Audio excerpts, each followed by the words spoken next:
This is our real-life applications of chemistry and qualitative analysis presentation by me, Jordyn Allen, And me, Olivia Edison. And me, Zamiah Tyson. for General Chemistry 2, Section 106, dot 1001 with Dr. Quasi on March 28, 2024. First, we'll start with our real-life application of lead research topics and questions that are answered. I'll start off with an overview of different ways lead can contaminate the environment. Lead contamination in the environment arises from several sources and pathways, presenting risks to both human health and ecosystems. Industrial activities like mining, smelting, and manufacturing can release substantial amounts of lead into the air, water, and contaminating nearby soil and water bodies. Additionally, leaded gasoline, which was once widely used, continues to have an impact on the environment, especially near roads and highways. The presence of lead-based paint in older buildings poses a significant risk, especially during renovation and demolition. Excuse me. Lead leaching from water pipes and plumbing fixtures into, particularly in older homes, contributes to contamination of drinking water. And also improper disposal of lead contaminated products, including batteries and electronics, can contaminate soil and groundwater and landfills. While natural sources like volcanic eruption can release lead, human activities remain the primary contributors to environmental lead pollution.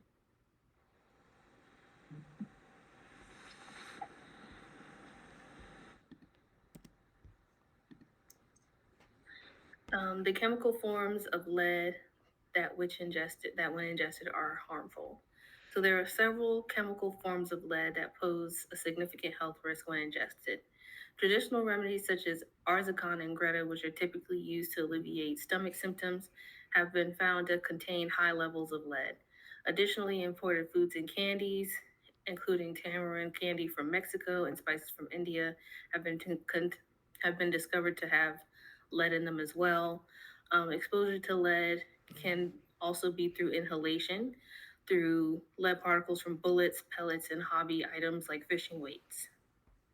The various sources of lead highlight the importance of vigilance in preventing lead poisoning, particularly in children whose developing bodies are more susceptible to its harmful effects. And now we're going to how lead affects the components of the body. Lead is a rare form metal that can produce effects on the human body when ingested or inhaled. Lead can accumulate in the body over time, especially in bones and teeth. It interferes with various biological processes, disrupting the function of enzymes and proteins. Lead exposure can lead to a range of health problems, including damage to the nervous system, kidneys, and reproductive organs. It can also cause cognitive and developmental delays, particularly in children who are more susceptible to its effects. Overall, lead is a potent toxin that requires careful management and avoidance to prevent its detrimental effects on health. Sorry. Now we're going to what types of chemical reactions does lead undergo and how they can be used for detection. Lead can undergo various chemical reactions, including oxidation reactions, precipitation reaction, and complexation reactions. In oxidation reduction reaction, lead can exist in different oxidation states, such as lead 2 and lead 5, depending on the reaction conditions. Lead can also form insoluble compounds such as lead sulfate or lead chloride in precipitation reactions. For example, lead can be detected using colorimetric methods based on the formation of colored complexes or precipitation of insoluble compounds. What types of instrumentation can be used You when... unmute. Oh. Thank you. What types of instrumentation could be used when we are dealing with lead contamination? As we know, lead, the symbol Pb on the periodic table, is harmful and deadly, and a deadly contaminant when found in certain water sources. But then a traditional laboratory setting, we use instrumentation to test for the contaminant. And within the list of our instrumentation, we have two compounds, hydrogen sulfide and sodium sulfide, and these give off prime sensitivity warnings with a pungent odor when used in experimental entities. But for the full list, we have all required personal protection equipment, pasture pipettes, glass or plastic, depending on the type of lab you're in and how modern it is, test tubes, test tube rack, of course, wire gauze, a Bunsen burner, distilled water, an unknown water sample, of course, the main entity of the experiment, with lead, again, hydrogen sulfide or sodium sulfide, traditional glass beaker, glass stirrer, a ring stand, and of course a ring stand clamp.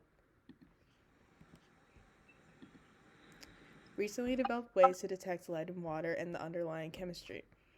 In the manufacturing industry, in the past few decades, we've seen an increase in the usage of lead, leading to the fundamental contamination of surrounding water sources. And as these water sources derive from our homes and businesses, we know the effects of ingestion of lead causes major and chronic health complications. And the governmental agency, CDC, also known as the Centers for Disease Control and Prevention, goes by mentioning that no level of lead in the blood is considered safe. With the underlying chemistry, we use the subjects of kinetics, hydrolysis, fluorometry, and concentration with metal ions, including sodium, potassium, calcium, magnesium, copper, cobalt, nickel, zinc, magnesium, and iron.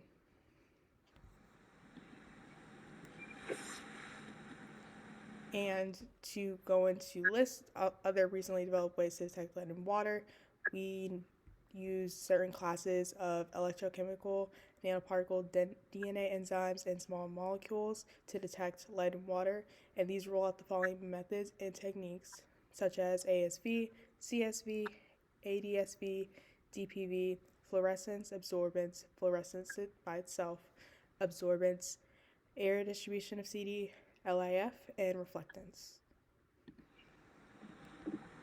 Now we're moving on to our physical lab, which was conducted on March 12th, 2024, again for Chem Lab, and our lab was titled Qualitative Analysis.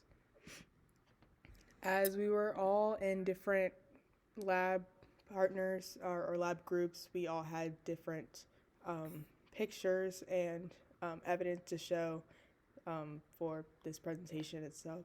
So this was Olivia's, this was Zamiah's, and then this was mine, and then I included a demonstration of our observation chart that was used for a post-lab upload. And as you can see, with all of our images, they reflect each other pretty well. So this is the methods used for detecting group 1 cations. The objective is to separate and to test for group 1 cations. The elements essentially referenced are as the silver group. They include silver, mercury, and lead. These cations are chemically defined as insoluble chlorides. So these are a few of our procedure highlights. The first one is precipitation of the silver group, silver, mercury, and lead, highlighting steps 3 through 6, which includes adding 4 drops of 6 molarity HCl to a group of 1 unknown solution. Separated into 3 test tubes whilst washing down the side with distilled water as a precipitate may form. In addition, using a traditional centrifuge test for complete precipitation, separating the precipitate from the clear supernatant in the test tube. The second one being the separation of lead ions from silver and mercury ions, highlighting the basis for separation, including lead chloride is soluble in hot water, as silver chloride and mercury chloride are not soluble in hot water. The chemical reactions of each cation in the lab, Throughout our given procedure, each group 1 cation must be separated for isolation in order to receive and finalize a chemical reaction that is ultra-specific to that ion. So for our lead, the conformation of a chemical reaction is finalized by the formation of a yellow precipitate. And once potassium chromate is added to the solution, you'll see that yellow precipitate.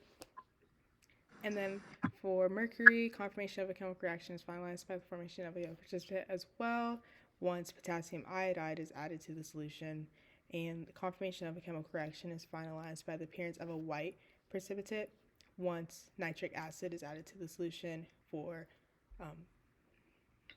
silver.